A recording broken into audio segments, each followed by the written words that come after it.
Yeah, I've never Why? watched The the animation. Last Airbender. Okay. Watch. We can just talk about started this to. too. We can talk about this too, but unpopular but true opinion based on facts.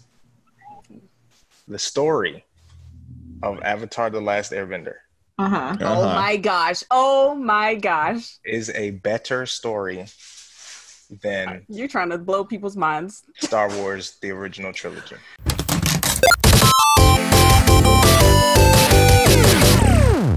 All right, you guys ready? Yes. Totally. All right. Well, in the spirit of Alex Thomas. Hey, everybody. Wow. Welcome to Everybody Gets One. We have on my left, Rio. We have Cece. We have David. And we have Natasha. Yay. What's going on, y'all? Nothing Not much. How's it going? Trying to stay sane, but it is what it is. So today we're going to talk to you guys who are our guests, but before that, we want to get into a couple of things. The Last of Us Part 2 came out last week? Yesterday. Oh, Yesterday. Yeah. Yesterday. Yesterday night. All right, so I've never played the first one. So how does it compare to the last game? Oh, Ooh. Go ahead, love. Go ahead. I mean, if you don't mind me stepping in, it's absolutely phenomenal. It's definitely one of the best experiences, I mean, on this console and on PS4 right now that I've had. And just transitioning from replaying The Last of Us, because I wanted to make sure I remembered a lot of the story beats before I went into 2, because I would say that the first one as a game is such a visceral experience. You're in this world. I mean, it's so lifelike. You're talking about living in a post-apocalyptic, US that could possibly something like this could happen, like the way that they've plotted it out, and just having this father-daughter experience, traveling the country and trying to figure out you're trying to deliver this girl to see if she could be a cure for the end of the world, and just how the story ends it was one of the most morally gray. It challenged my perception of morality when I completed that game, and I definitely sat with it for a long time after I'd beaten it. And now I'm just trying to figure out when we roll into 2, how are we going to raise the stakes on questioning what kind of actions would I make as a person when it came between my own personal values and then the life of the world, and so far the gameplay is solid. The music, the sound, the lighting, the way that they've set up a lot of the environments, it just feels so lush and lived in. As I played the first game, you could definitely see areas where you were kind of boxed in to kind of take these routes, go that route, but they've made a lot of changes to make you seem like you can take divergent paths when you're going certain ways, even when you're following the other characters in the world. And I mean, I've already hit a point in the game where I was just I don't know if I can keep going. That's how many hours do you have in it? Maybe 2 hours? Yeah, maybe almost 3 hours into the game, and it kind of rocked my world last night. And I was just I don't know what I'm doing with my life. Am I gonna be okay? So I definitely feel the storytelling of this game is phenomenal, and I didn't even think that they could raise the stakes after what they had done in the first game, and they've gone above and beyond. Yeah. And they've also kind of integrated more of a Grand Theft Auto 5, where you start playing as different people who you don't know, and you're building up their world and what's happening to them in this world. And initially I'm kind of no, I want to play as the main characters, Joel and Ellie. Why are you giving me this other person's story? And it's really being integrated so seamlessly that I'm just now I feel I have to know what's going on, and why are you important? Why have you come to this point? And I'm also trying to be very broad because I don't want to spoil anything for people about what has happened, but it definitely has me I think I need to take a moment. Compared to the previous game too, the visuals obviously coming out of it's Naughty Dog, and obviously you expect amazing graphics.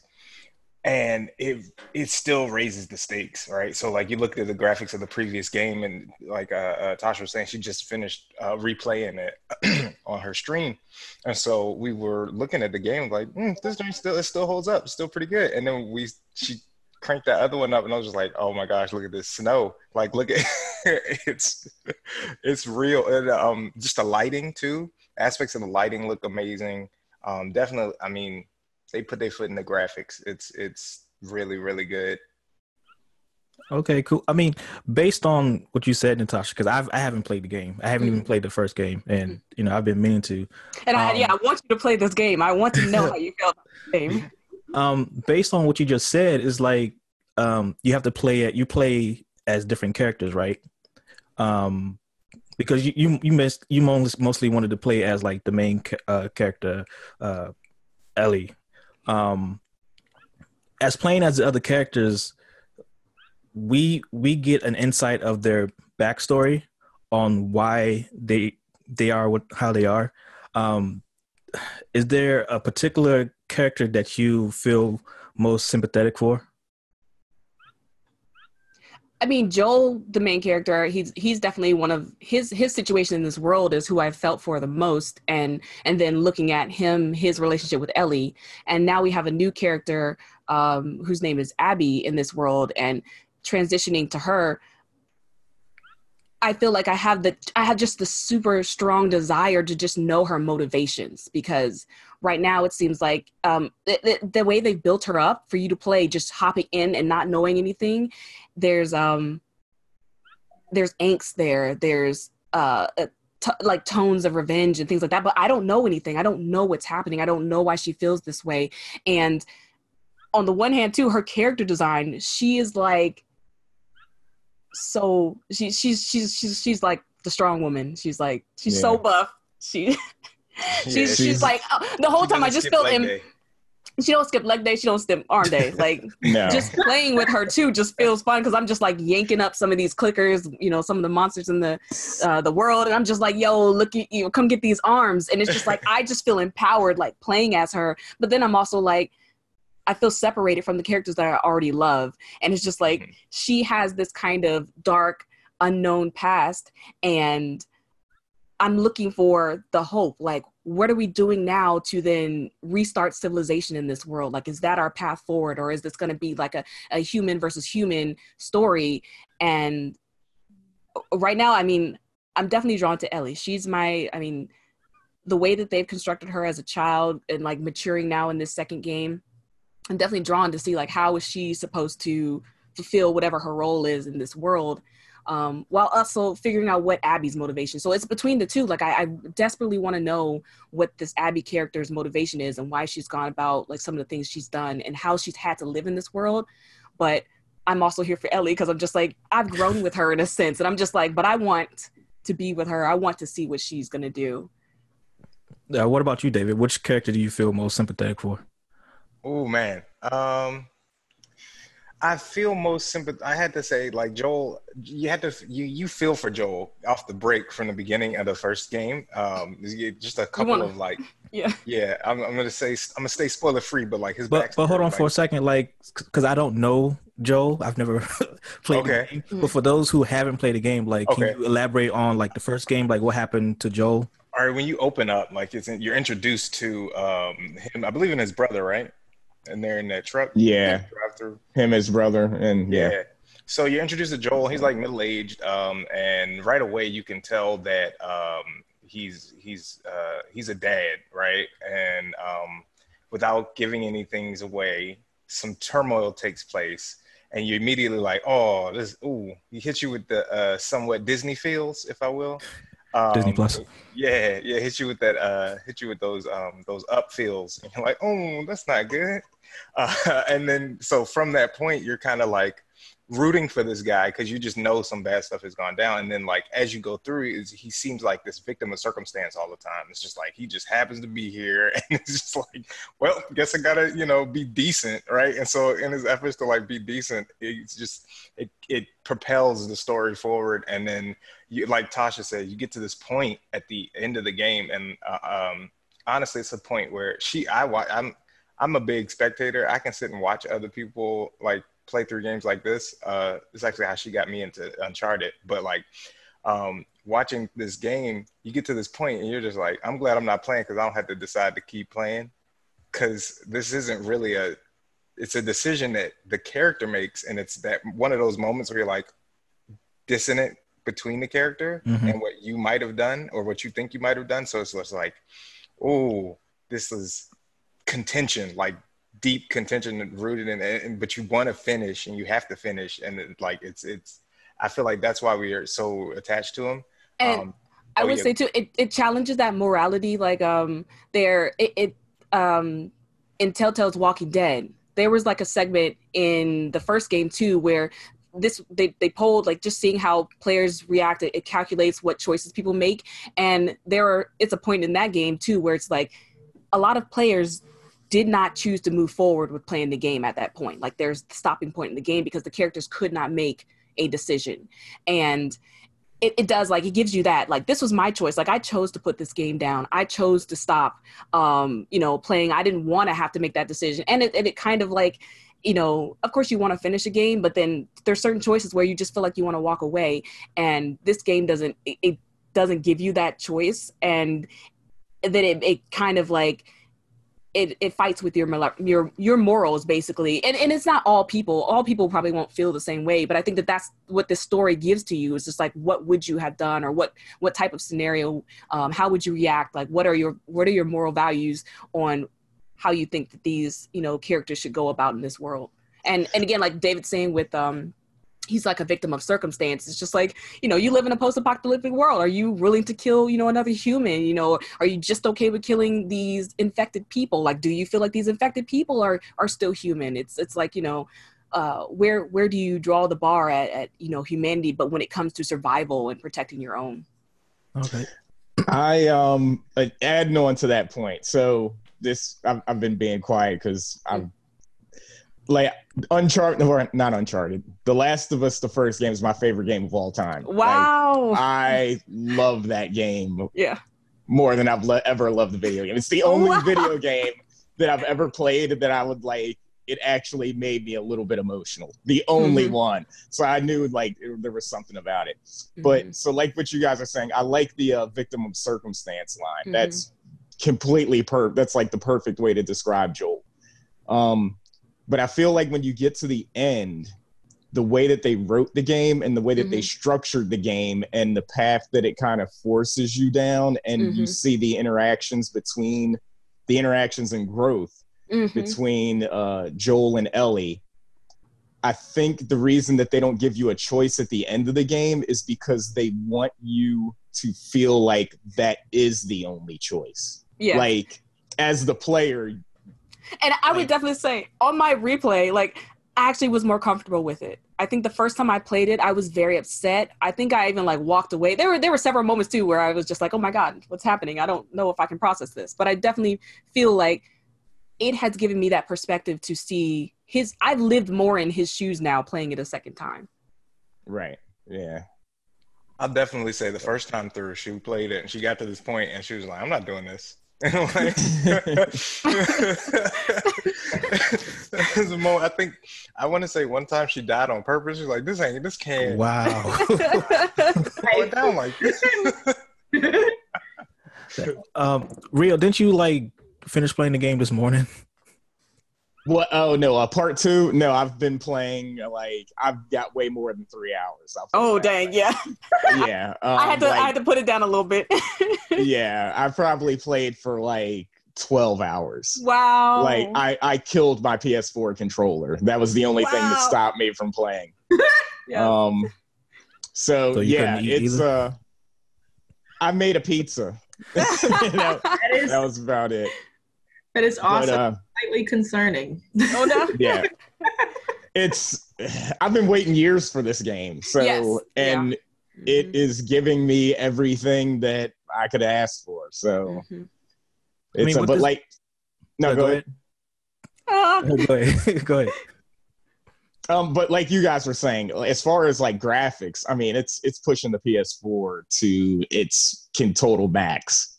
I've actually got a fan underneath my PS4 right now. like a laptop fan to keep it cool, so that way I don't have any issues along the way. But it's amazing, and I've got the PS4 Pro 4K TV. It's fantastic looking. Like, to a side note, it's a little frustrating looking at the game because the last thing I played was Final Fantasy VII, the remake. So I'm in the middle of playing the game. Man. It's like, oh yeah, it looks good. And then I see these textures, and I'm like, oh, this kind of flat. And then I get close, and I'm like, this ain't. It don't pop. Yeah, this ain't pop yet. What's going on, right? And so I looked at that game, looking at Last of Us. You're just like, am I in the PS5? Right. I mean, speaking of the PS5, you guys getting that when it comes out? Oh, definitely.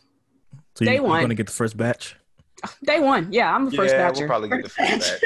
Yeah, I'm a first batcher, and that did fail me on like my Switch because I definitely had that drifting Joy-Con for like a full year until Nintendo fixed it. But more than likely she'll get the first one, and then it'll be like a year later. Then I'll get a new one, and then he will get my first one. Basically, Dave's gonna get the first one, then Natasha's gonna get the PS5 Pro. Well, yeah. I'm gonna get the hand-me-downs. yeah. Because I got the upgraded the PS Pro, and then he got my Batman limited edition one. That's not a bad. Good man, though. Good. That's good. That's good. I mean, with the games that's coming out for PS5, like which ones are you most excited about?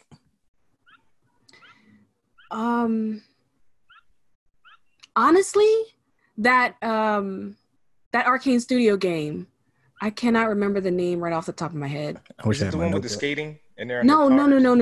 It's the one with the replay. They're dying in their replay. They're reloading on this island. I got you. I love Arcane Studio, so I'm like all about that. Prey, Dishonored, like their environments are like top tier. I want to just throw out this weird thing that I have. I like if I'm in a lived-in world and they have a house and you go into the house or you go into like a work or a job or whatever, I want to know that there's like a bathroom in this place. Like Pokemon kills me that there are no bathrooms in these games. And like called out one of the rooms in the replay of Last of Us. She was like, this room doesn't act like it didn't fit right. Like one of them had like a toilet but no like sink or something. And she was like, there was no sink in the bathroom. Someone who lived by The Sims, I can appreciate that. Yes. That is so funny because playing like this new Last of Us, I've actually noticed things like that. Like when you go into the bathrooms, there's actually like air dryers, and I'm like, wow! I'm like the detail. Like there's an air dryer in the bathroom. Like I want to know hand sanitizer. Yes. I'm not gonna give a spoiler, but if and when you get the game, the part 2, look around the rooms in the space because there's some little Easter eggs. The PS3. Oh yeah. Because that's what I was like, my fatty. Thanks, Rio. Thanks. I was gonna try to play the game, and I know that would have been a big surprise for me to see nostalgia right there. But you just fucked it up. All right. It's awesome. Yes, and they had to have the big boy. Yeah. Like, the best one. The big body. I'm about to put you on mute. The big body PS3. and even too, they threw a little Jack and Daxter in there, and I was just like, yes. Yep. I mean, with the Last of Us 2, comparing the gameplay with Ellie, in the first one, because I looked at a review, she wasn't able to jump, right? Or there was like no jump button. No, there weren't. She couldn't swim. No, well, yeah. In the first one, she couldn't swim, and Joel could swim. So some of the puzzles. That's right. Yeah. Yes. As Joel. Yeah. And I know that. But she could jump onto things like there. I don't really think that there are no hops like you can't just bunny hop throughout the game. I don't think. And honestly, I cannot tell if I've ever done so. But I know that there's ledges and stuff. If you run to the ledges, it'll trigger the run when you hit X. But I don't think you can just jump in place.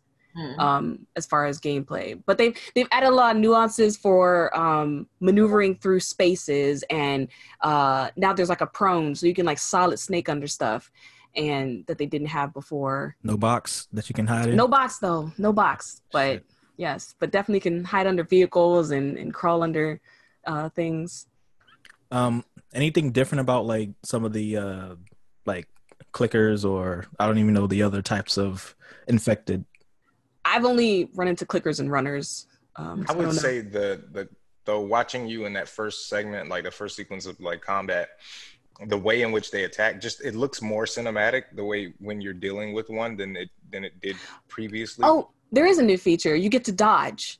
Like dodging was not in the game before. So yeah, now the clickers or the runners and things like that, they will swing at you and you need to also dodge. Because before you kind of just like either melee them or I would say like 9 times out of 10, you were just going to get the animation of them grabbing you before you couldn't even really fight them off. They unless you had like a melee weapon, but you were more than likely going to get into an animation where they just grab you and you have to do a button prompt to push them off. But now, yeah, you have to actively kind of watch how they attack you, dodge, and then attack back. And so that's a new feature. Yeah. The thing that I've noticed with part 2 is the clicker interactions are actually less scary than the human interactions. Really? Yeah. I agree. Yeah, I agree. Because I mean, honestly, they're just easier to take out because they're even more simple and less scary than the runners because runners can see you. So you definitely have to make sure that you maneuver around spaces better. You're aware of things that are behind you. Whereas the clickers, as long as you're not bumping into stuff, stepping on things, you can just roll up on them and shank, and it's just like take that. But yeah, the people. I think that might be a statement to the greater like story of the. Oh, you're like, right. Yeah, and yes, like people are scarier. The people are the threat than the actual like. It's like kind of Walking Dead-esque. It's like that makes more sense. Yeah, that makes more sense. And I think that's like where I am in this story right now, since I haven't gotten too far, and even just my interactions with this new character Abby, it does give me that tone. I'm just like, why are you here? Like, why are you trying to mess this up for other humans? Like, why are we gonna start a war? Like, what's happening? Like, there's too much tension, too much. Her mindset is one of revenge, and I'm just kind of like literally, we're in apocalypse. I think we need to let some shit go. Oh, I don't know if I can.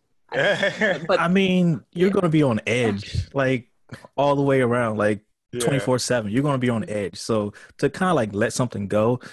It's gonna. Well, see, that's the thing. But I'm just like to the detriment of like there is a greater threat at all times. Like we are trying to live. Like let's not. If we have a settlement, I'm just like let's not mess anything up. Like let's go ahead and like everybody will initiate the duel system again. Okay, we got beef. We need to go out and handle it. Let's not affect everyone else around us. So I mean, and I don't know if that's where the story's gonna go, but I just feel like why are we causing trouble, Abby? Chill out. Like. Go lift something.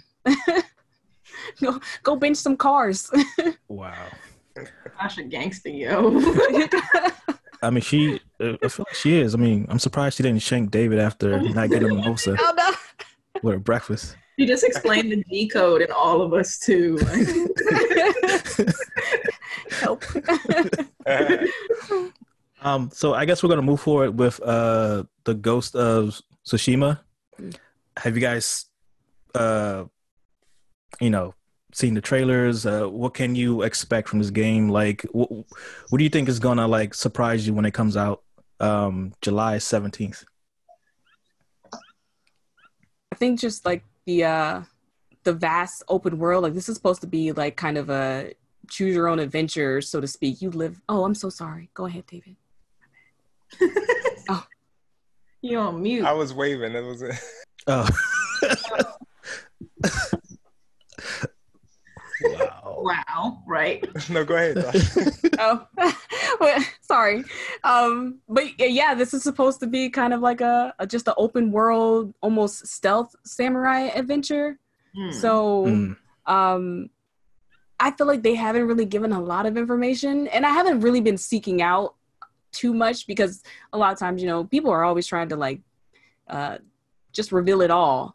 So I do want to get the experience of this game, but I am kind of confused how it's going to happen because it does seem to be either a day and night cycle or there's going to be like a some type of progression of time throughout this world. So I'm just kind of confused as how we're supposed to have an open world kind of stealth adventure and then also have transitions between timelines. So for those of you who don't know what the Ghost of Tsushima is, it takes place in Japan's Kamakura period on the island of Tsushima, where the Mongol empire invades the homeland of our hero, Jin Sakai. He's formerly trained as a samurai, but he quickly learns that that he has to set aside his traditional ways of being a samurai and kind of like he must use guerrilla warfare and dishonorable tactics in order to protect his homeland, which is mainland Japan. Again, with this game, there's no traditional marker or waypoint to show like the next objective. It's kind of weird because there is like this button that you press where it shows you like a gust of wind to show you where your next point of interest is, or you can see like birds or foxes, and you follow them to your next waypoint. And then there's also like you might see like a town on fire that might get you into like a small little mini. How would you describe it? A good quest. Adventure quest, yeah. Yes. Apparently, this game is 40 to 50 hours. And then, like, if it's non-linear like that, it's probably going to be longer. Because if you're just going to be searching around for, like, what you want to do, how you want to interact with people, that's what I'm kind of confused as how we are going to progress through this story with it being non-linear. Like, you're not going to have kind of, like, what is the ultimate motivation is just going to be going from town to town to save people, but also stealthy. Yeah. I was talking with Rio and I was telling him that this game reminded me of Onimusha. Like like the, I guess with the PS4, if it was like updated graphics, just like the style of it, the look, and then also, was it the game that just came out not too long ago? Sekiro. Yes, that one. And Rio said that his favorite game was not Onimusha, but which one was it? Tenchu Stealth. Oh, Yes. Yes. I love stealth games, so I'm all about that. Yeah. Metal Gear Solid? Yes. I'm the sneaky. You watched her play Metal Gear Solid without alerting anyone. So which one? The very first one for 5. PlayStation? It was 5. It was 4. 4. Yeah. 4. Yeah. That wasn't Sons of Liberty, was it? I do believe it was Sons of Liberty. Yeah. 4. Oh, that game freaked me out. It was creepy. Yeah, because it had the moves. Yeah, the moves. Thing. Like, No, not that part. But they made moo sounds. That's creepy. It was not pleasant to hear. The part that creeped me out was the part where they read your data and it told you like what games you have on your memory card. Oh yeah. And that joint, it scared the shit out of me, and I immediately turned off my game. Oh no! I turned off my game. I think that was mostly everyone's reaction because it's just like I don't know what's happening here anymore. Yeah, or unplugging from the first player slot and putting in the second player slot so that way you can't read your mind. Are you serious? Yeah. Oh, Metal Gear. Hideo Kojima is a genius. He's always trying to mess with you. Even though I will say I haven't. What is it? I was trying to look for the game, but I couldn't. Death Stranding. Yeah. Oh, the walking simulator. The walking simulator. I have not played that one though because I felt like it's just weird and trippy. Yeah, same I'm curious here. with Ghost though about the leveling process. Like I'm big on leveling and character creation. Like those are two things that I will spend hours trying to perfect or what have you. And like I'm just curious with it being so non-linear if they're gonna give you a sort of like discovered path versus like telling you exactly what skills and stuff you get or what you upgrade. I think you probably get to, depending on the leveling, you probably get to pick which skill path you want to go on. Because I know there's two different play styles. You can be either a samurai or you can be a ghost, which I just basically call it a ninja. But with this game, I think at some point when we look at the leveling system, it might be kind of similar to Sekiro, where they have like you can either max out your your machete arm or something like that, or what other weapons you have, like your certain moves. Right. Right. Yeah. So, I'm curious to see how this all plays out. I know the one thing though that I will probably do once I finish beating the game, they have this little traditional, like old style, samurai filter. You turn everything into black and white, That's cool. so it'll look like you're playing a traditional, like you're playing a movie. Nice. So, I mean, it's gonna be. I'll probably have to figure out like my contrast on my TV so I can see everything clearly. But once I finish the game, I will definitely play it in black and white mode to probably get that whole traditional cinema feel. Yes, yeah.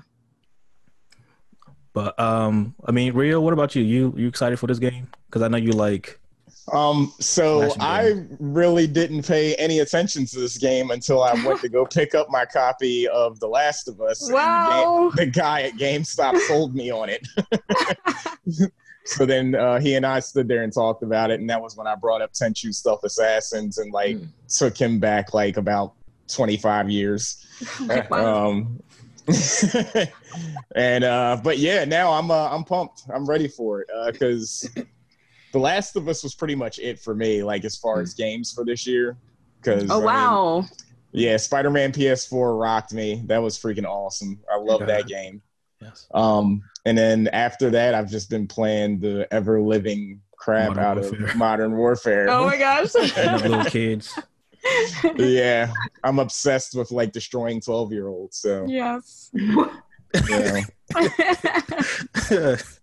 Yeah, you might want to rephrase that. Yeah, well, yeah. I painted myself on that one. Yeah, y'all know me. Y'all know what I meant. Yes. I mean, David, any other like games that you've played similar to like Ghost? I did play some Sekiro. Not very well and not very much. It's died twice, and I died way more than twice. It's like died 23 times. But I did appreciate like a lot of the stealth kills and stuff like that, because it did, depending on how you approached it, if you surveyed enough of the areas, right, you were able to pick a route that was pretty clean to where you'd be able to take out things. And the interesting thing was the some of the respawns would happen if you left from one area, come back to another area. And so you could sort of set up how you would level or how you would grind out by working out. And so eventually you got really good at traversing those certain areas. And then like with Sekiro, there's like a time shift, like a time warp kind of deal going on. And so, and going from one side to the other side is a little different too. So you sort of get familiar with those. I will say I love the boss fights though. And I think that, I don't know, for this one, for Ghost, it kind of looks like there's going to be, you're still going to be fighting humans and stuff. I know Sekiro is a lot of like mystical, like beasts and things that you fought, and like a lot of fantasy elements involved with the game. Almost like Ninja Scroll type enemies. Yeah, very much. But with this one, I don't know. I'm curious, man. I don't do a lot of stealth games like Tasha doesn't. Like that's not me. I don't try to scare myself. She plays Resident Evil. I'm like, no, I'm good. So what do you play? Like I play. He likes to play co-op games. I play co-op games. Crash Bandicoot, all that cutie stuff. I love me some Overcooked. I like, and then I like RTSs a bit. Like I play some strategy games. Like what was it? Valkyria Chronicles 4 just came out recently, and so like I like the first one a lot.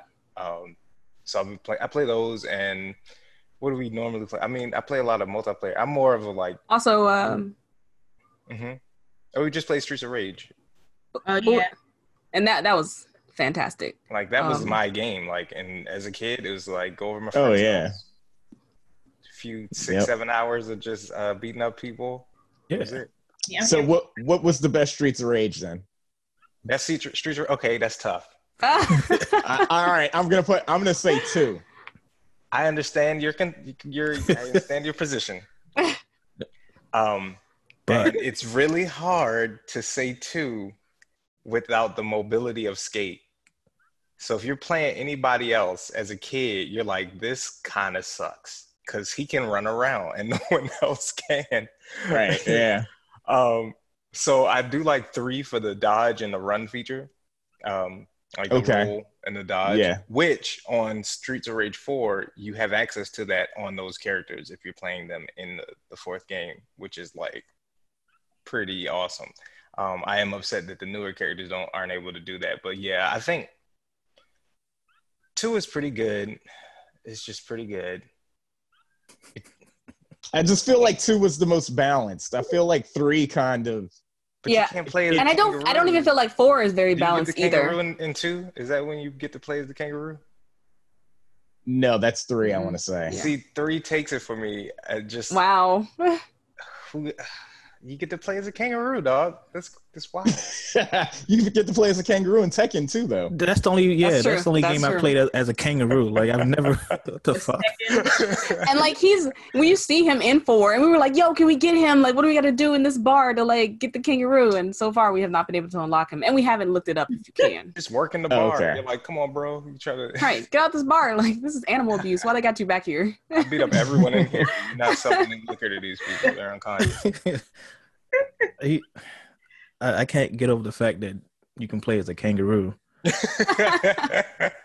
But so he just like hops around just kicking people. So he's a pet, right? So he's a pet kangaroo, and he comes in as a mini boss. So you're fighting the boss, and then they have this kangaroo. So it's funny because it's one of those first hidden unlockable characters that you introduce to, and so you're playing with your friends, and a lot of them won't know that. A lot of kids wouldn't know, without like game facts and all that stuff that we have now, but like they wouldn't know that if you beat the boss without beating the kangaroo, that the kangaroo just hops off screen, and then the next time you go into character select, you can use him. So it was a fun little Easter egg, and like we as a kid, I get to be a kangaroo, let's get it. And he's got his little boxing gloves, just rocking people. So yep. All right, I'm about to put this on my emulator. You got to do it. I'm interested to see how this gameplay is going to look like. It is the most realistic pet you could have if you wanted a pet that could actually throw hands. That is not realistic. Yes. I'm saying. You will get messed up by a kangaroo. Yeah, I've seen somebody get kicked in the chest by a kangaroo. Yeah, they kickbox. That's just ridiculous. All right, so I'm trying to see. So David and Natasha, like, what are you guys currently watching on Netflix? And you just waving to somebody else again. I know, like, glad you brought that up. I want them to go first. So sorry, guys. I don't want to confuse you with like hand signals. Oh, Netflix right now. Okay. Oh gosh. Okay. Natasha's gonna tell you about a whole lot of Korean shows that she's watching. We just finished. What did we just finish? Or was that HBO? That was HBO. Disney Plus? Anything on Disney Plus? HBO. Wow. Just finished watching. Because we just finished Westworld. Westworld. Yeah, that's HBO. We did not actually finish Westworld. We did not. We did. You should. It's good. And honestly, I want to talk about that in like a separate thing because I have issues. That's the reason why I have not finished it. It's kind of along my Handmaid's Tale issues. Oh yeah. I'm just like being pulled out of it now. Really? Okay. Oh, yeah, we could do a separate episode about Westworld. Yeah. I'm just gonna. I just want to mention these, like, these white female saviors. Okay. Okay. All right. Oh, yeah. Okay. We're gonna do another episode about Westworld. Yeah, it hurts me a bit. So that and Handmaid's Tale. Box. I want to bury that box, or either I want to expose that box and be like, "Look, y'all, this is not cool." See this box? This box don't really exist. Okay. What about you, Natasha? What have you seen on Netflix? Well, I've just finished up a Korean drama called The King, and it's fantastic. It's got kind of like a dual reality, dual world kind of theme to it. So it's like you get to cross over into an alternate reality. This king, he's not a king in one world, but a king in another. And they're basically trying to solve like a coup happened in his world. And so now they're trying to take over the other world, and he's trying to combat that. And it's very, very overly romantic. But outside of that, I did just finish up Doro Hidoro. So that was Oh yeah. And I that's our segue. Yeah, I have not been able to find anything to like ramp up after that. Like it has been like my tippy top, and I'm just like, I don't know what I can find right now to top this. David, I'm guessing you've watched this show with her, A little bit. which you should have. See, this is the thing. Okay, it's a problem. This is a problem. I want y'all to call him out on I've watched some of the show, but she has this interesting way of starting shows when I'm like ready to go to sleep. And so I have inherited a body shutdown. So when it's time for my body says, hey, it's time to go to bed, it does not matter where I am, what I'm doing, or how entertaining or engaging the show might be. It's time to go to bed. So I have missed several pieces of like, and I'll wake up in the middle of the show, like, what the hell is going on? And I'm like, did they just go through a door to another door? And I have to get caught back up for her. All right, so you go to bed at 7:00. But for those of us who don't know what Dorohedoro is, it takes place in like a post-apocalyptic setting. So there's two different dimensions. There's a dimension called the Whole, and there's the Sorcerer's World.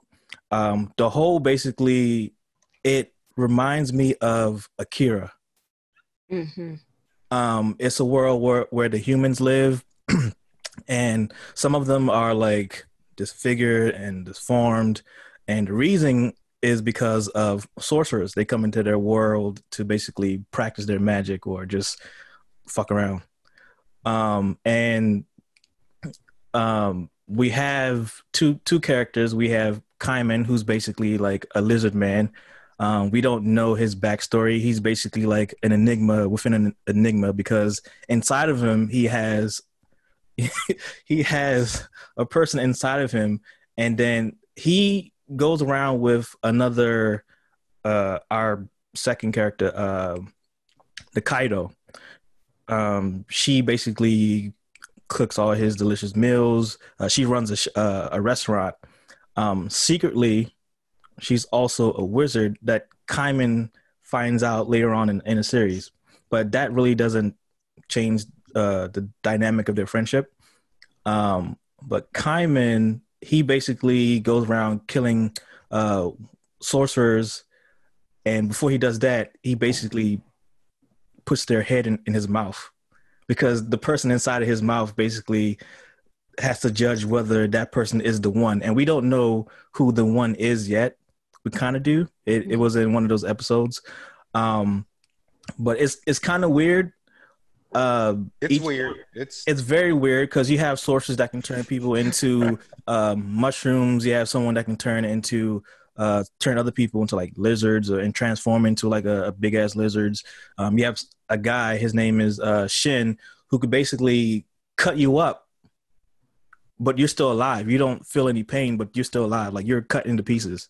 Mm-hmm. And there's another person that works with Shin called was it Now or Noi? Yeah, Noi. She's like a Noi. She's a muscular woman who basically she's very, oh my gosh, stick. She don't skip leg day. She's basically like a female version of Zangief. Mm-hmm. She has the ability to basically heal people, and I want to say she's kind of immortal because she's died a couple of times, and her body just comes back to life. But what is your take on Dorohedoro? I think it's interesting because it's one of the few 3D infused, like. Why are you trying to take my talking point? I was getting ready to lead you in. See, I was setting you up because I was gonna say it's one of the few that you about to get shanked. Actually like, because she's super particular about that. You about to get shanked. But see, I done set you up. You're supposed to knock it down. Well, go ahead, Natasha. Go ahead and take it away from David. Okay, yank. I know, right? So I definitely I have a very strong issue with a lot of the CG animations, especially the ones that Netflix has been cranking out, because I definitely think they're all run under the same studio, and I think that they use a lot of the same rigs for their animation. And definitely because it's speedier, it's faster, it probably they're able to use similar animations for scenes. And again, I don't know this per se, it just that's what I get from when I see their shows. And all of the movements and motions that happen within those CG shows, they're so glaring, especially when it comes to action sequences and running. It feels so clunky and chunky and slow. And initially when I saw the show, and especially, I don't know why it was, because I feel like a lot of the shows that Netflix, recommends to me outside of like Korean shows, they're usually in, Spanish or German or whatever. And like this show was just in English, and it just looked awkward. The monotone voices as they were talking. And I'm just like, what is this lizard man? And why is he talking like this? And it just kept playing. And somehow every time I logged on to Netflix, it would just play. Whenever I finished another show, it would start playing, and it was grating. I was just like, I hate whatever this is, but I'm also intrigued. Like, why did he just bite that man? And so I think one day I was just starting to draw, and I was like, I need something in the background. I don't care what it is. I just want to put on something. And I just was like, fine, Netflix, you did it. You forced my hand. I'll watch this show. But I switched it to Japanese. And the moment it started, the way it opened up, I was just like fully immersed. I couldn't look away, especially because how it opens up, they're starting in the middle of a fight, and he does... the whole point is he's trying to figure out who turned him into a lizard. And that's kind of like his crux. His partner is helping him to fight to protect people from also getting practiced on by these sorcerers, and help him find whoever turned this way, because she's the person who found him after he got turned. And in that scene, he bites the guy. The person inside of him comes up and it's like, okay, you're not the one. And then he just like L's him. Yeah. And I was just like, what just happened? Well, before he did that, sliced him up though.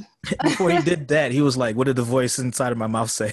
Right. That's the crazy thing too. Right. Is like he can't hear the voice in his mouth. Right. He has to get it. He has to ask the person.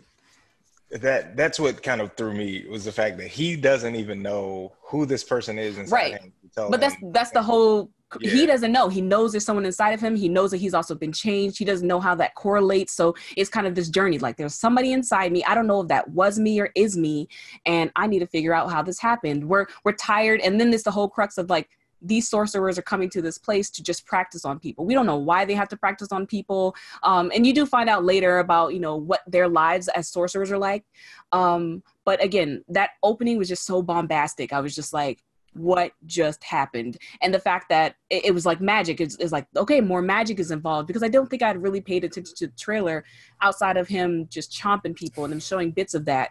And the opening of the show, too, even before it transitioned to that, the opening of the show felt very, very like Paranormal Activity. I was just kind of like, yo, this song, like, what's happening? It's got like crazy colors, and it's got this weird loop factor going on, this beautiful setup of the girl cooking, like, she's showing meal preparation. And I do love that a lot for a lot of Japanese and Korean shows, just showing meal preparations throughout the shows. And Food Wars. Yes, Food Wars. Exactly. Yeah. I'm just like, anytime I get like to see food animated or created, and I mean, it just brings that kind of, culture in about why it's important. And I don't think that we get that in a lot of television, for us to just see meals being prepared, and just how it relates to like how you eat and how you eat with people. But again, that opening, just, I was like sold after that. And then just to see that how fluid the combat was in this show, every single episode, it just ramps up. It just ramps up and ramps up. And I'm just like, yo, how much better can this get? And it's also, I mean, it's crazy just having a dude slice people up, and then them just, we're just gonna carry them around in a trash bag. Like, Kaido is basically like, we find out that she's a sorcerer, but she's very good with hand-to-hand combat. And it's like you said, it's so fluid. Like, it's amazing what she can do. And the hits, you feel them in the show. Didn't she break somebody's neck? Oh yes. Yeah. She's broken a couple people. Oh, in that first episode, I forgot the dude's name who was about to use magic on her, but she came around him and he was pointing his finger to use his power, and then she basically just like this, and then broke his finger. Yes. With ease. Right. And the amount of like damage that they do to these sorcerers to try to stop them from using magic is absolutely absurd. And I will say that, like, what is so fantastic about the show is that you have this kind of you know, you think that, oh, these sorcerers are just these bad people who are coming to mess with these, you know, these other humans. And I've never seen a world too where we're like, oh, well, sorcerers are like this evil. They're not this cool, cute, magic-y people who are here to do good. But it's not a good versus bad perspective anyway throughout this show. Like the quote unquote villains or the antagonists of the show are very likable characters. Again, one of the characters is a victim of his circumstance, how he has risen to power within the sorcerer's world, and like how he's trying to maintain an organization. It's like nothing about that is wrong or evil or bad. Like he's just trying to make sure that his people survive. And there's just something that has not been explained to the audience yet about why sorcerers need to practice on this whole. I don't even know, are these people real? Like, I don't even think that we really get that there's specifically humans and specifically sorcerers, or like why the whole exists, like who put the whole there. But it's like that whole, you know, aspect of the show is like, I love these characters too. I'm also rooting for what they need to get accomplished, but I also want Kaiman to figure out like who did this to him. And there's also, if you know, people are familiar with Cowboy Bebop, there's a character who's very much like Ed in the show. Oh, Ebisu. Yes, and like I just adore her, and I'm just like, yo, I love everything about like her interactions when she's on screen, and just the silliness, because the show definitely has dark issues and the fighting is a bit gruesome, but then we have this ebb and flow of like lighthearted moments throughout it, especially when she's on screen. Yeah, I remember one time she threw up in a car. Like she wanted to see something, and then they didn't want to give it to her, and then it was like, you know what? Take a look. And then she looked at it, and then all you heard was blah. You see all this shit just come out her mouth. But we find like one of her powers is to basically I guess transform into some type of lizard, and it looks exactly like Kaiman. And I know one of the episodes Kaiman found her in an alley and basically put her head in his mouth. The person in his mouth was like, "You're the one." We find that out, like it's in one of those episodes. But in doing this, one of the sorcerers was trying to pull her head out of his mouth, but he ended up basically ripping her face off. Yeah. The show process. It's definitely a bit gruesome, but in a bit gruesome. Yes. Yeah. I'm gonna have to watch this thing. You have to watch it. You guys have sold me on this. Yeah. I just finished Baki. Now I gotta watch this. And see, I don't like Baki. Like, I am not a fan of graphic Baki, and I do not like the animation. Like, Is it the animation or is it the art style? It's the art style. The art style is just like hideous to me, and it's just like unpleasant for me to watch. So here's the thing, like guys who like to watch, guys, and I'm assuming girls, let me not. And my sister is a huge fan of Baki. Like she's been reading him since like elementary. She's been into Baki. I want to say that if you know somebody who's a fan of Baki, they're probably also a fan of like Dragon Ball Z. Oh, I'm a huge fan of Dragon Ball Z. We just want to watch people fight. Like that's it. We just want to watch people fight and be. But see, I want to see it fight well. That's why I like Dorohedoro. Like that. This is some solid fighting. Like it's like some of the best that I've seen yet. And just the way how fluid it is, how visceral it is, how you feel like some of these hits. It's intense. That was how I felt about Berserk. Yes, Berserk is crazy, and it's still like hideous. I don't know. I don't. You also got to think about the times too. Like when you watched Baki, like did you watch it from 2001 or did you like? Yes, I watched. And I haven't watched any of the new stuff. Like literally, I just have not watched any new grappler Baki. Yeah. All right. So if you watch the new stuff, it's more fluid. Like the fighting is a lot fluid. And I agree with you. Like when I look at 2001 Baki. Like the animation is fucking horrendous. It is terrible. Baki doesn't even look like Baki. And that's why I was also thrown off by how it looked even now. And I was just like, what is this show even? Like it's morphed. Yeah, I mean, you just have to like get into it for the story. Like, I mean, it's kind of similar to like Initial D, how like in the beginning all the characters looked kind of whack. But once they started improving the graphics and then they just made everything cell shaded and 3D, it looked a lot better. So I mean, I can give you that, but please watch Baki. Yeah, I think it all just comes down to like people on extreme power levels and that kind of being entertained by that. Just like the sheer strength. Yeah. And of the characters. I was talking with someone about it, even maybe it was like the day before yesterday too, because I think we were trying to talk about like shows, really good like fighting shows in general, and they were just like, you need to watch Baki, and it's just like, tell me what to do. It's ugly. I mean, you just gotta, if you understand, so if you don't watch it, at least you can try like understand the backstory of it, and then you can watch like the updated graphics and everybody beating the shit out of each other, people getting poisoned, limbs getting broken, all that stuff. Yeah, I hear it's gone off the rails. Like, oh yeah, fucking god, yes. Doesn't everything go? Doesn't everything go off the rails? Yeah, it's like for anime, I think in order to get somebody into it, and this is how I got hooked onto Attack on Titans, because I saw somebody get their head bitten off by a Titan. I was like, what the fuck is this? Especially Aaron's mom, when that first episode when she died, I say, like, you got me. Let me say, Attack on Titan probably has the best animation team in anime right now. Like, there hasn't been a bad animated season of Mob Psycho, on Titan. Mob Psycho has insane animation. But I definitely, I'm ready for season 4 of Attack on Titan. Like, I'm ready. Final season. I'm ready for this. Yeah. I know, but David and I, we got this kind of like, Walking Dead kind of vibe from it too, where you're just like, oh, when is it gonna be happy? Yeah, it's like, this can't end well.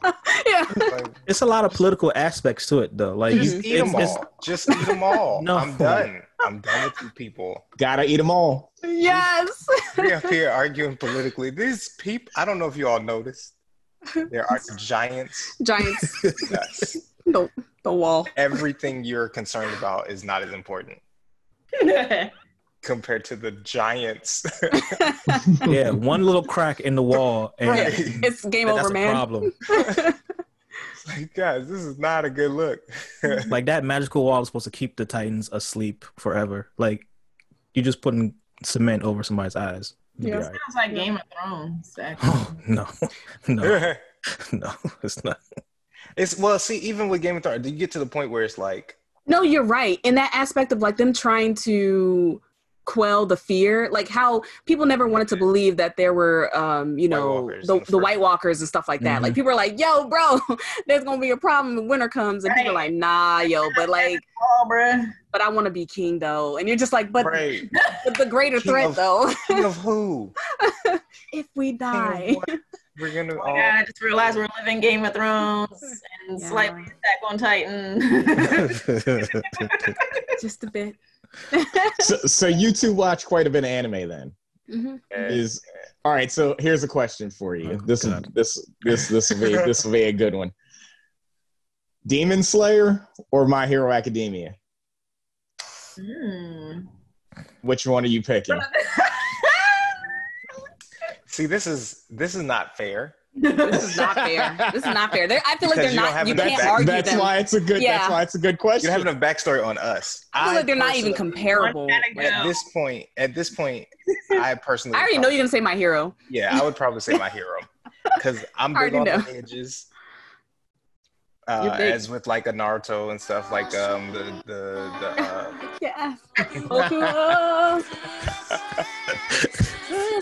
I'm doing that. Wow, but, you are. I'm big on lineages. I'm big on character progression through like training and like getting their like new. As if Tanjiro doesn't have that. Okay, I didn't say he doesn't. I didn't say he doesn't. So what's your point, David? What's your point, David? But he doesn't. Like, he doesn't have lineage. Yeah, he has a dead dad. What you saying? Like, everybody has a dead dad. Right. So everybody got a dead dad. Deku has his direct. He got a dead dad though, leading him towards new things, and we're learning about the previous generation throughout the process. So all I'm saying is that we got this generational thing that I am interested in, as far as like the backstory leading us up through this, which they kind of highlight a little bit more. I'm not saying that it's not bad, not good, because I do appreciate it, and I do appreciate all of the like It's like, how many forms with this water are we gonna do? Like 2 or 3 of these things. Because I love character progression, right? So it's just like, is he gonna get some more abilities out of this thing? But yeah, I don't know. I like Deku, and I like the parallel of their rivalry, because the way in which they're doing the rivalry with him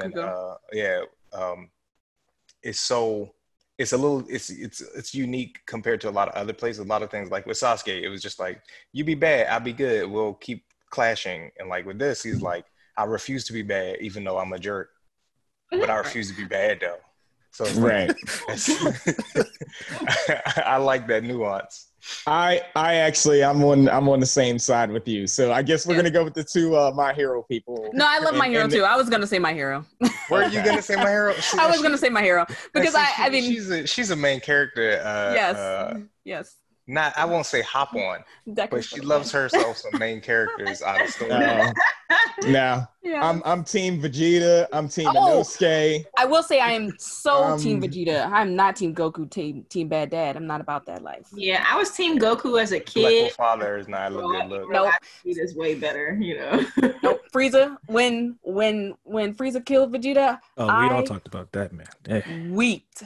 I sobbed. I think my mom thought I was crazy because I was weeping. And then I went to school the next day and I'm like, I'm still crying. Am I the only person who was more affected by when he killed Krillin than when he killed Vegeta? I must have been the only one. What? Yeah, you're the only one. David's a side character lover, actually. I am. You like side pieces. Actually, he loves the side pieces. Okay. Krillin, let the record show.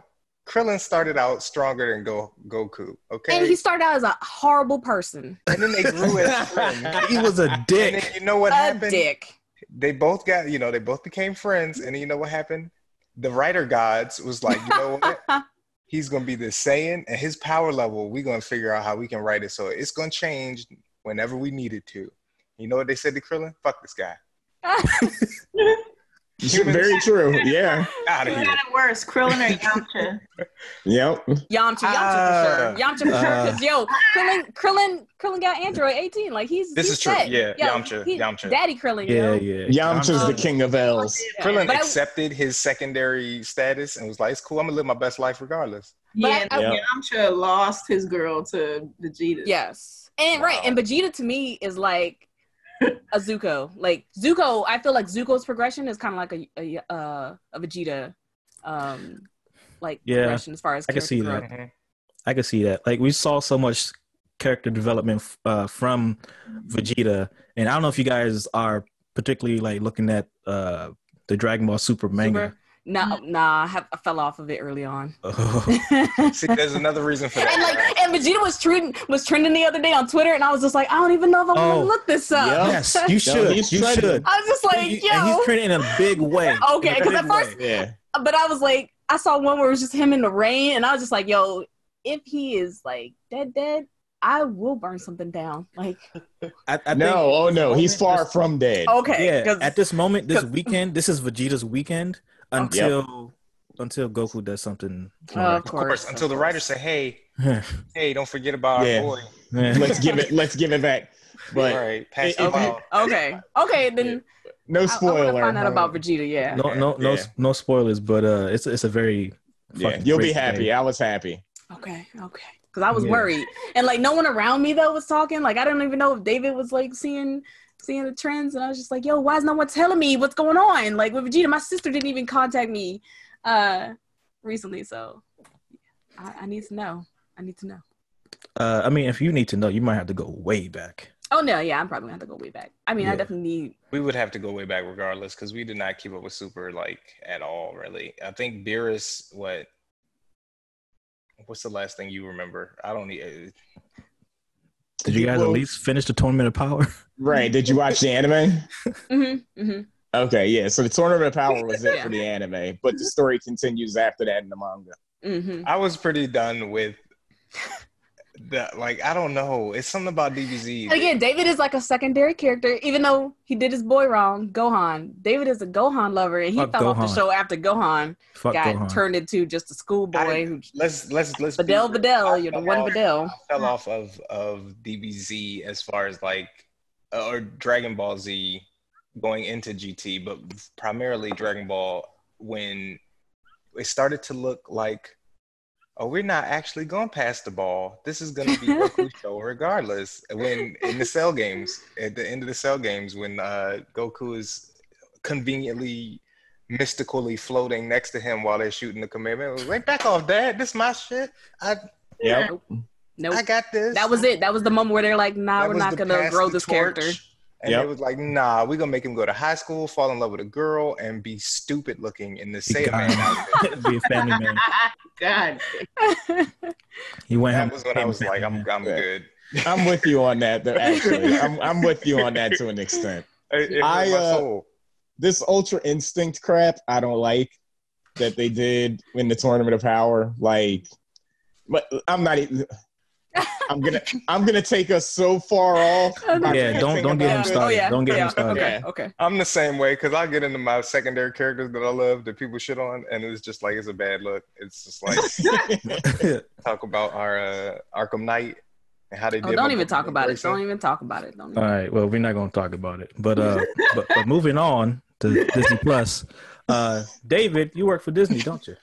I happen to do that. Yes. All right. So tell us about yourself. Give us your name. Sure. Give us your social. David Hooker.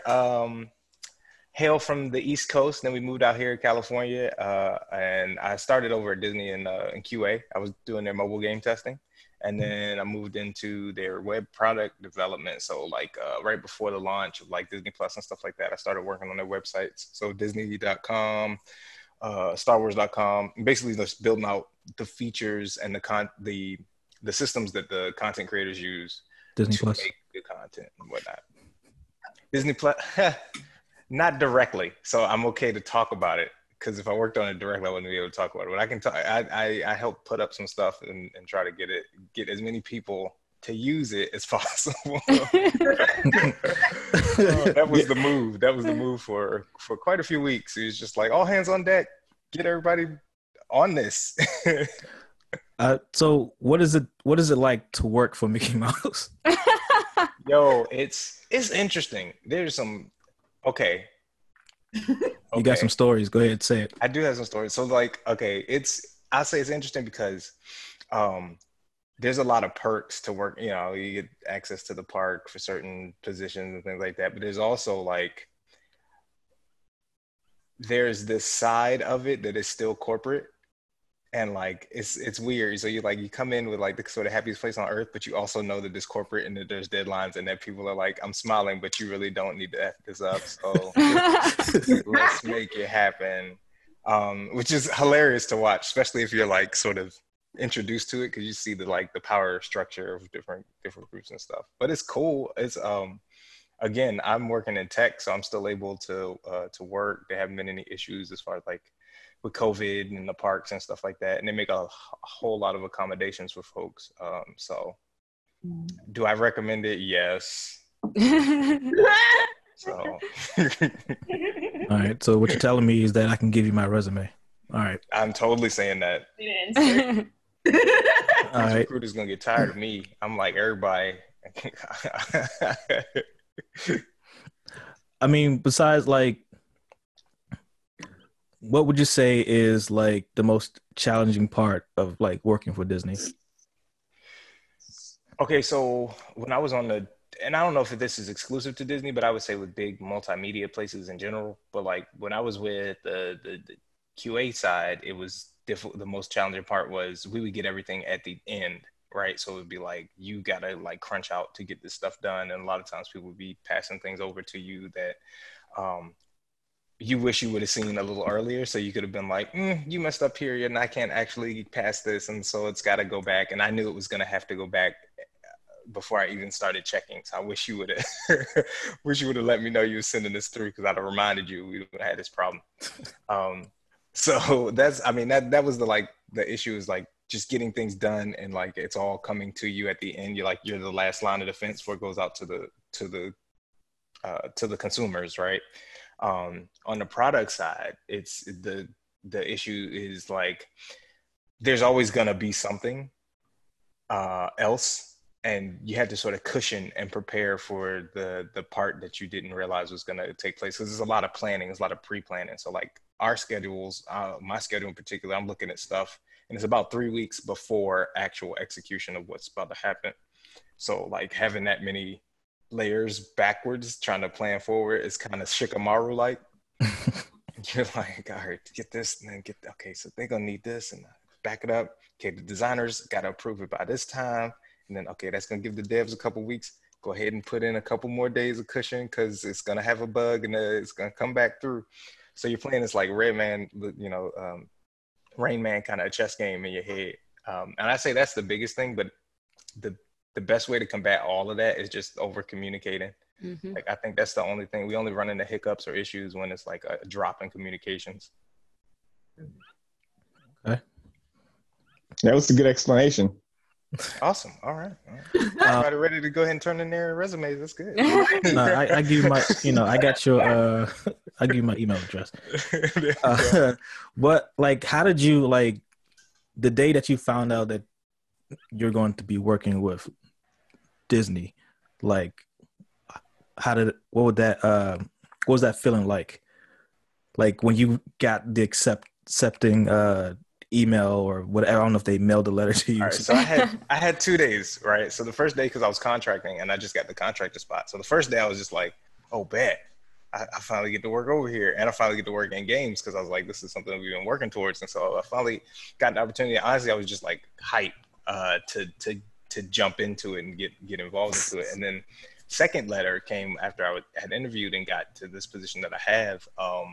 And that one was kind of weird because I had a feeling that it was going to go through, but I also had no guarantee. So when it finally came through, I was just like, oh snap, it's real. And like, side note, I was also hyped because they send you the letter and they send you the package of like this is what we're going to do for you. This is your benefits. This is all of that. And I looked at the thing and I was just like, I got to take this before they fix it. It's clearly a mistake. This is a lot, guys. Yes. I like sent the response back like 12 minutes. I was like, thank you. I accept your offer. But it was bittersweet in the sense that I was super excited, but then also I was like, okay, now it's real. I got to actually make sure that I maintain everything that I've been pushing for, because you try to look your best in your interview, right? And try to say all the stuff you can do and bolster yourself up. But then when it's time, when they actually say, okay, we want you, then you're like, okay, now it's put up or shut up. So it's just like, it was anxious, I mean, I'm excited for you. Well, I'll be more excited for myself when I give you my resume. There you go. I appreciate it. It's a good look, man. It's upsetting because, come from East Coast, and it's upsetting because there's a lot of folks who had this sort of track in their brain just from proximity, right? They knew that they were looking towards a company like Disney or a place like, because where we live and where we drive out from, it's everything, right? I work at the Glendale campus at Disney. Before we get there, we pass through like Deluxe, we pass through Warner Brothers. There's all the like Respawn is nearby, and what's that other place? There's a bunch of like DreamWorks, studios, like DreamWorks, Hollywood Studios. Like all of this stuff is like all around each other, and so people who grew up out of those areas don't have limited access. They're like, okay, this is something I could do because I see people going here to work every day like it's nothing. Like where we're coming from, it's just like you legit have to uproot your whole life to be able to live and do what they do, or it seems like it, So it definitely opened my eyes to that and like how some people look at the opportunity versus how others do. So right. So in that respect, would you like to be able to do the work that you're doing now, but still be on the East Coast, or do you like being where you're at? That's a good question. Because I don't know how the East Coast would be if we had the access to the things that are available here, right? And so in that regard, I'm curious, you know, because it seems like a Elseworld kind of deal. Like I don't know, I don't know what DC looks like if it's not just government, you know. Like it's tough out there because there's so much fear of like fear of liability and getting sued and all of that. And like over there is a lot more chill, or over here is a lot more chill. And then just people's general demeanor is a lot more chill. So that's, I mean, with that, I kind of feel like I would rather be over here. I don't like fires per se. Well, okay. But you don't also like blizzards. I don't like blizzards. I don't like shoveling my own snow. We don't really have blizzards anymore. I've not had to do that since we haven't had it this year. Wow. Did we get any snow this year at all? Nah, we did, but it wasn't snow that stuck. Yeah. Yeah. It was like hit the ground melt. Yeah. Wow. Yeah, see, I think that's the thing too. Like we love some of the things out here and the access and like the areas and how people are for the majority. Like there's a lot of concern that people have about how people are out in Cali, and to us it's always been like at least people like stop and say words. Like we go to the Trader Joe's and so you're looking at something Like, and hey, like, how you doing? should try these. We have like 6 conversations in Trader Joe's every time we go. People are mad friendly. Yeah, people talk to us all the time. All we do is talk everywhere we go. And even the nod of acknowledgement as a person of, you know, the black man nod of acknowledgement, it exists. It's real out here, and like you realize why, because you're legit the minority. So like, I think it's universal. I mean, yeah, I definitely feel like we did it back in Maryland too, though. We did it in Maryland, but it wasn't. There was a level of respect that was expected out of the nod. It wasn't like there was layers to the nod because it wasn't like scarcity, right? Where it was just like, I'm nodding because if something go down, I know to help out the black man. It was like, I'm nodding to make you know that I know that you know that we, right? Like that's what you're doing. But there's a lot of history in Cali, like, especially when you think about Oakland and the Black Chicano movement out there. Like Cali is black, is low key, you know, like black people out there are like, yo. Yeah. It's funny too, like so even at a Disney, right? Like you got your people, and maybe it's like I've had some sessions of like work with the like black groups, and like you have people come in, and then they'll be like, "Oh man, I'm just glad to be around some black people." Right, it makes so much sense now. I feel you because I think I was walking around in DC or Maryland somewhere, and I was with somebody, and then this dude just gave me like the nod, and then I gave it back to him out of like reaction. Yeah. You can't help but do it. and the person with me was like, "You know that dude?" I was like, "Nope." No, I've had that happen so many times too. That I would like nod to people, and people were like, "Hey, did you know that person?" No, nope. Speaking of, I would say like out here you gotta, you know, out East Coast you kind of get like the upward nod. Like out here you're like, "Yep, I see you, you see me. We know what's going down." It's like. So, what is the culture like for you, Tasha, at Insomniac? Like, you know, because I know that in the big world, or so they say, they would like to say that there aren't that many girl gamers. There aren't that many. Well, spoiler alert, folks know that you work at Insomniac now. But, you know, a lot of people would like to think there's not that many women who are gamers. There's not that many, let alone black women who are gamers. So how did you, like, talk a bit about how you got into it, number one, and then two, like, you know, what's your day-to-day, you know, what's the culture like, and or how you might want to change the culture? Yeah, I definitely think that there is a huge stigma that women don't play games or that women don't make games. And I mean, there's definitely fewer women in games and fewer women in a lot of industries just because of how they were initially built up to be, you know, focused on, you know, this is a man's job or whatever.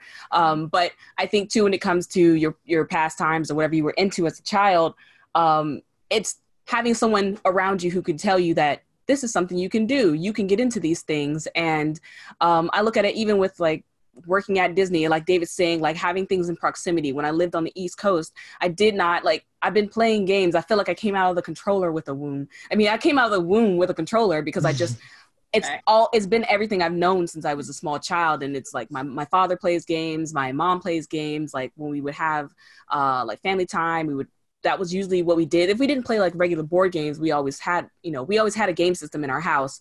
And then, but again, my father was also very, my father and both my mother are military, and he was very focused on like, you need to do a set path so you can get a set position so that you can be comfortable for life.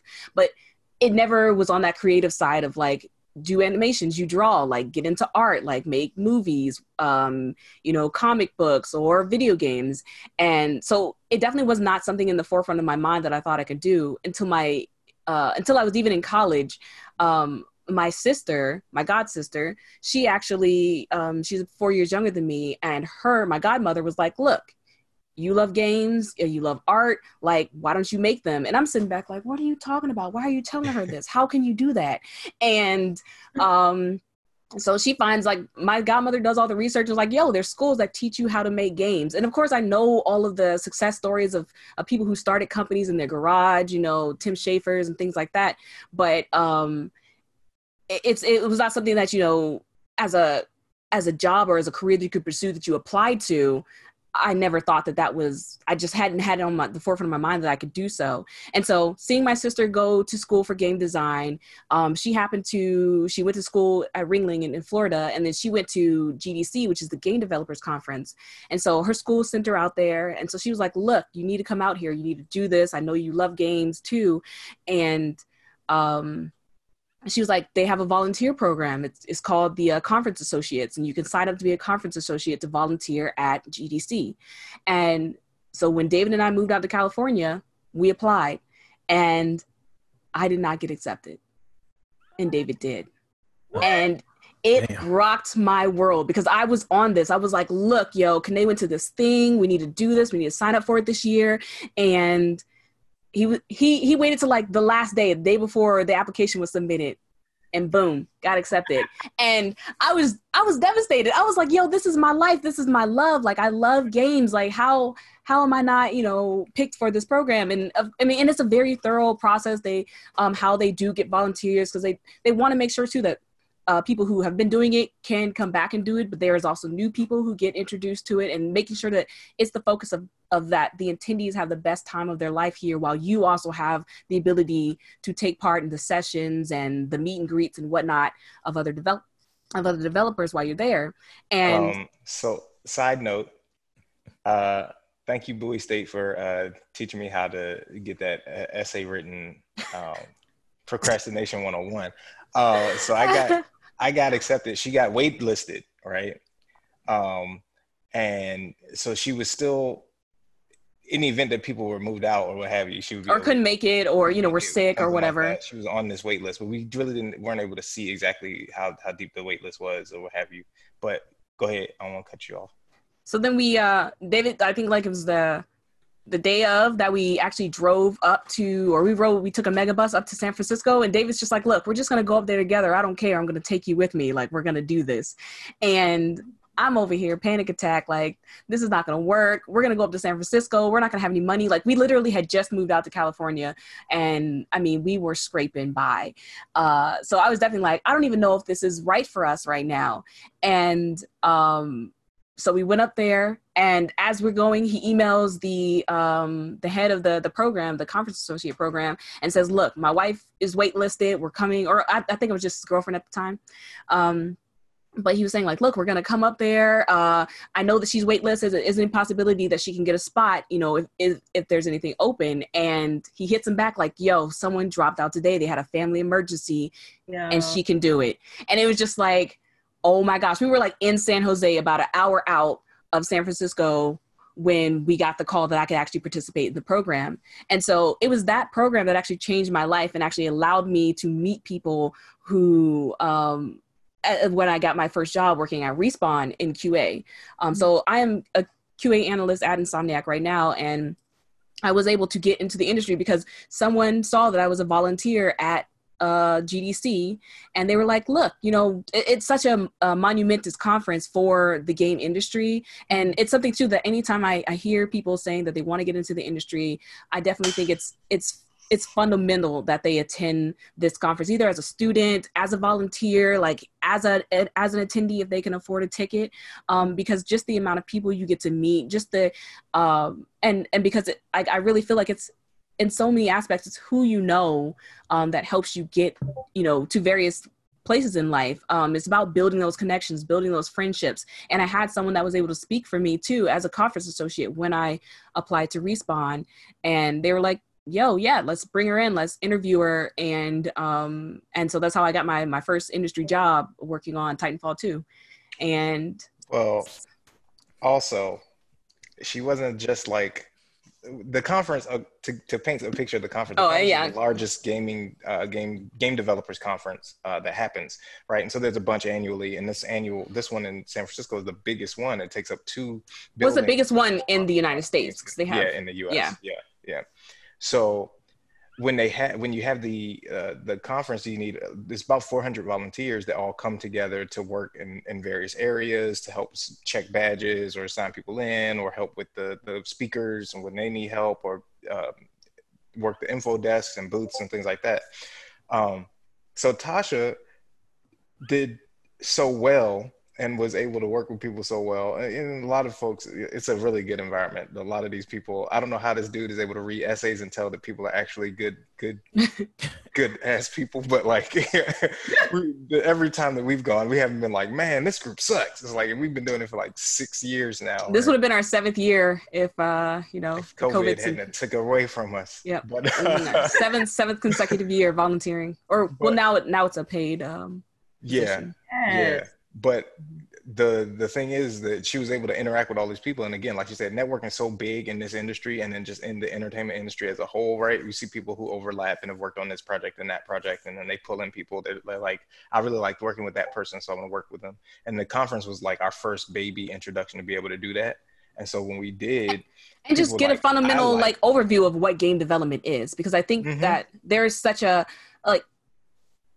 I don't think that people really understand the logistics of making a game, or how easy the I'll say easy access it is, depending on what tier you're trying to do. Like, everyone thinks game and thinks I got to make the next, like, I got to be a programmer too, or you think that you have to go in as a programmer, like you got to have a programmer's background. Not knowing that you could you could be a marketing director. You could you can doing social media manager. Exist in that realm some kind of way.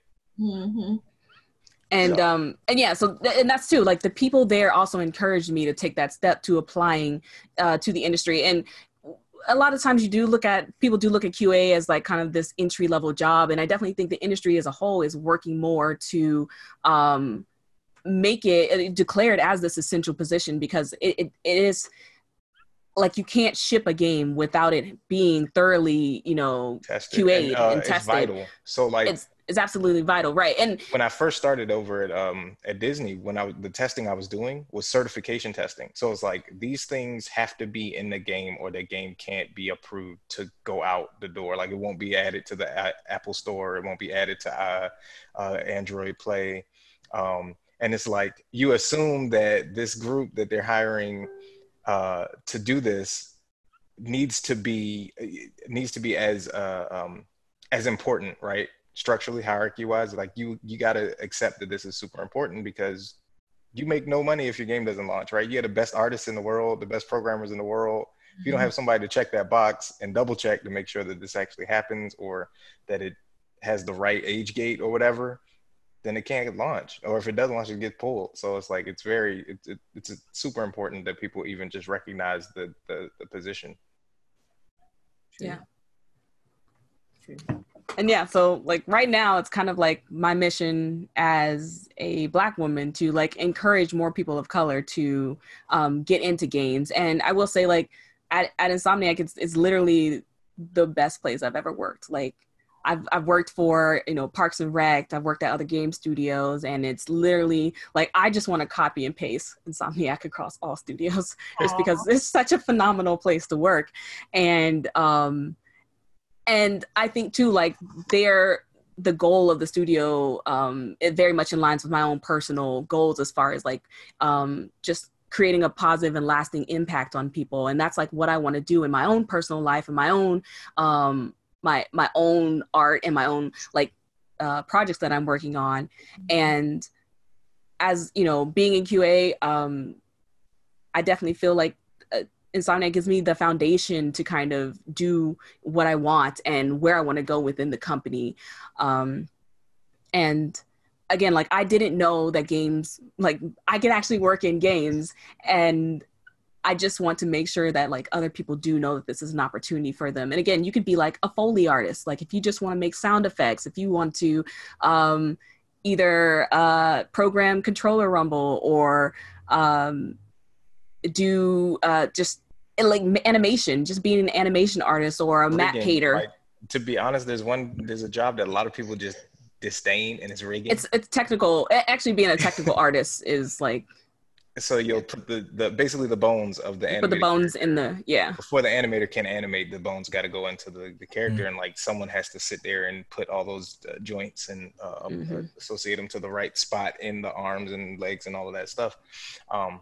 And it's a very like tedious position, but I mean it's cool too. Like it's still hella cool to get the bone out. It's still cool, and it still needs to be done. And like it's just funny that there's so much about the industry that people aren't exposed to, which I think is another thing. It's just like we just wish more people were exposed to more of the stuff. Like there's consultation, there's UI UX design, there's researchers that come in, there's you know, again, everything that's on the business side. There's the financial side. Like it's a business that's got to make money. If you've worked in finance and you like games, like a ton of the people who work, you know, in finance for games are in that same boat. It's like, well, I like video games, and if I got to be crunching these numbers, I'd rather be crunching them somewhere where at least on Fridays we get to play this game. So, right. So what you're telling me is when I play a game and the character ragdolls, that means somebody didn't do their job. Well, usually ragdoll is intentional. Like they want to, the ragdoll is something that's done so that it's not continuing to animate, because that'll use up memory. So you actually need that ragdoll sequence to happen. I mean, like it may happen inappropriately or like depending on how it falls. Sometimes like you can't actually calculate how the body is going to react when it hits certain things. And of course, that's all being built in and being tested as far as like if the body falls over this way or if it lands on this object, it should not be propelled across the screen.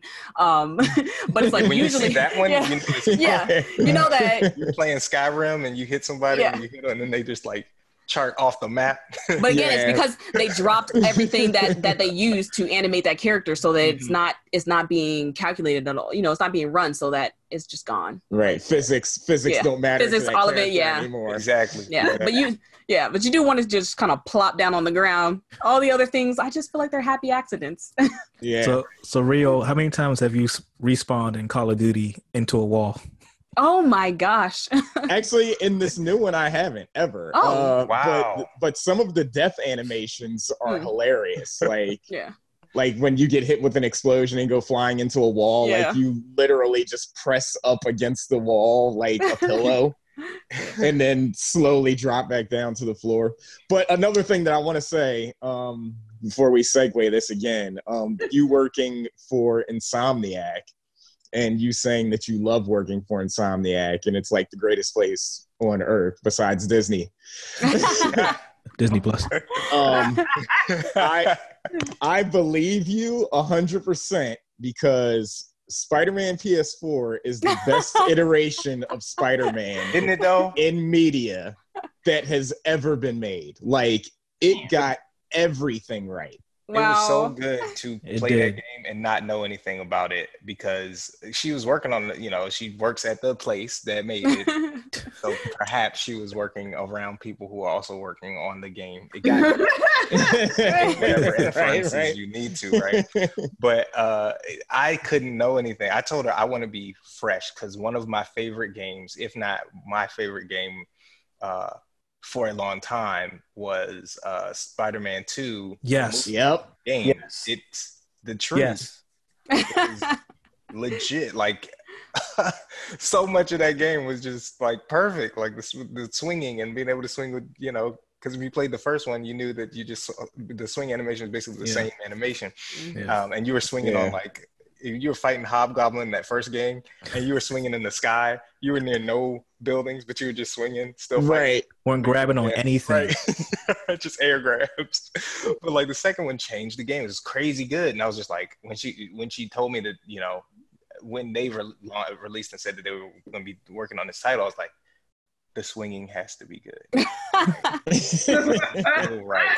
I'm going to be pissed. Because I would play that game and just do the daddy long leg spin around thing, like unlock all the air tricks. So I could just swing around. Like half the time I was not even fighting crime. It's like, pull a card, whatever. People are like, help me. And you're like, no, man, I'm too busy doing tricks up here. Like, dog, this is amazing. But so then it came out and I was just like, this feels so right. It felt right, Brian. So yeah. But not just the gameplay. I'm talking about the story, just the way the characters are presented, like their personalities. It was perfect. I'm talking about better than all the movies, all the cartoons, you name it. It's comic book Spider-Man and you're controlling it the way it was supposed to be. Exactly. And I will say, because I'm also like a fan of Spider-Man myself, and like a lot of people within the studio are definitely fans. So I think just everybody, it's just a lot of love went into the game. Yeah. Oh, you can tell. Mm-hmm. So Natasha, like what does it feel like to basically work on a title and then there's like a bus going by and then you see the graphic, like the poster? It's like, you know what? I worked on that game. It is insane. I will tell you, when Spider-Man, when we went to E3, just to see it on the side of the convention center, like honestly, I was like crying. I was like, "This, do you see? I'm on the shirt, guys. I'm a part of that." Like, and just to get my well, it wasn't my second, but my industry badge, you know, at E3 that had Insomniac on it. And like, I did have a lot of people that like walked up to me to just like thank me for, you know, the game. Even the game hadn't even come out at that point. And like, people were just like, I'm so excited. And I'm just like, I'm excited for you. And it's just like, I mean, absolutely, again, the best. And only because too, like just all the heart that was behind like creating it. It's just like, I can't wait for people to experience this. And it's just like, that's again one of the best things about working in games too, is just like getting to see people go through things. And like, I watched a lot of like let's plays and stuff like that to see how people would react to certain segments in the game. And I mean, it was just like, even now it's just like mind blowing to think, you know, that I've had some small impact in someone's life when they played this game. So go ahead, Cece. I was gonna say, I think that's such a beautiful thing about like, you know, knowing you both personally. And like, I've known you all my adult life. It's so crazy. Like, I met y'all when I was 18 years old. Yeah. And seeing y'all go from, you know, us being in that dorm room where you were like caterpillars under the covers when you weren't video games, or sometimes both, you're under the covers playing video games. And going from that, like, you know, from us graduating to, you know, and then you were there for me, you know, when I was pledging and after my pledge process, and like just seeing where you both come to now. And like you said, you left, like y'all took a chance together and went to California with nothing but a dream, like a just packed up our car, like real shit. And see y'all get to where you are now. It's like such a beautiful thing. I'm so proud. I'm so proud of you. Thank you. Thank you, ma'am. Thank you. I mean, we did take our TV. We had to. Yeah, we took that in our PC tower, which honestly is still going strong. I will say. Yes. That's the essentials. Yes, the essentials, TV and PC and our console. Our consoles, the fatty came with us at that time. Yes, Bowie State, we in here. We all making it any way that we can. When we got Rio with us, Rio's our honorary bulldog for the. Yes. Yep. Yeah, until he say something smart. Oh no. Whatever. You just mad because Alex not here, so you need an enemy right now. But yeah, definitely got to have y'all back for sure. For sure. Yeah, we gotta have you guys back, and then Chat about that Westworld. Yes, there you go. That's the one. Feelings about Westworld, y'all. Give me like 2 weeks to watch everything. Right. And then we can talk about Avatar too, man. We got so much. Yes. Have you finished it yet? Which Avatar though? You gotta clarify. 3. I was like Hooker, I fell asleep. Oh no. You have to clarify which Avatar. You got the animated one on the whole Netflix. title. Okay. And Avatar: The Last Airbender. I'm sorry. Not the Shyamalama movie. Not the Shyamalama. Oh, I don't even. What is that? I thought you were talking about. Not M. Night Shyamalan. Oh, I don't even acknowledge that. Rio has never seen Avatar. I've never watched the Last Airbender. Okay. We can talk about this too. But unpopular but true opinion, based on facts. The story of Avatar: The Last Airbender. Oh my gosh. Is a better story than you're trying to blow people's minds. Star Wars, the original trilogy. Okay, I knew you were going to say that. That's the end of our podcast. Itself.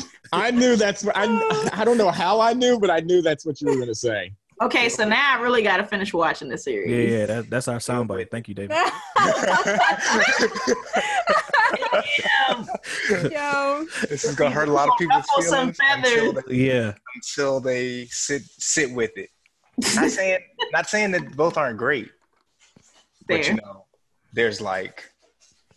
there's layers to this. But you're talking about just the story and all, like how it progresses, character progression. Like definitely by far, Star Wars. No. You give me too much content. We got.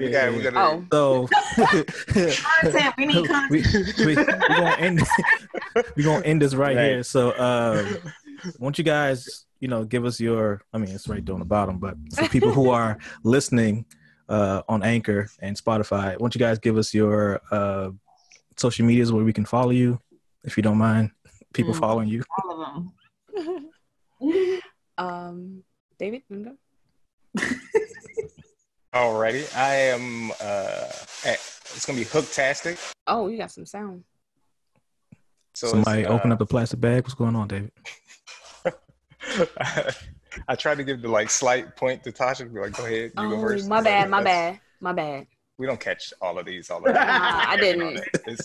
It's a process. It's a journey, not a destination. Yeah, that's true. My bad. But no, it's Hooktastic H00K Tastic, and it's that's my Instagram, and also my stream for Twitch. I haven't been on much though. You can normally find me in the background of Tasha's, which she can give you. All right, Tasha, give us your social medias. So I'm at Love Usagi. That is LUVUSAGI. A lot of people mistake it thinking I'm saying I love, like GI, like a soldier. But it is Love Usagi, Sailor Moon, Usagi Tsukina. Yes. 1999. This is my official, Yahoo gave me this. Yahoo gave me this name when I tried to create an email. So yes, Love Usagi. And that is my username on Twitter, Instagram, Twitch, and Facebook. And so you can follow me on all those things. And I'm also streaming The Last of Us Part 2 right now if you want to follow me on Twitch. All right, cool. Captain Griffin? You can catch me on Instagram at Griffin_studios. I do not have a Twitch, although I probably should have one because I might be famous by now. And you can watch me beat The Last of Us probably tonight. But you can follow me on Twitter where I'll post all my spoilers for The Last of Us Part 2, which is Rio, RIO_Griffin. True. All right, CC Sweet. Lord, please leave my feet out of this. I was about to say at CC's feet. CC the Geek on all platforms. Well, Facebook, Twitter, and Instagram. And then don't forget to follow HBCU Con on all platforms. Well, those 3 platforms. And that's it. I was about to shout out Everybody Gets One, but I'm like, wait, I'm on this podcast now. Yeah. I'm on 3 or 2 other different podcasts. So, all right, well, follow me at SF Design 21 on all platforms, and if you want to see all the sexy stuff, sf.boudoir. Ooh. On yeah, I got you. Yeah, on Instagram. You can also follow Everybody Gets One at Everybody Gets 01 on all platforms. And you can follow Alex, who's not here, at Metro_Tom on Instagram and all his other stuff. I forgot what it was. He's on Twitter. He's on Twitter? Yeah, Metro_Tom, I think. Okay. Yeah, for Twitter, for all his stuff that he like to shit talk people. So and other stuff.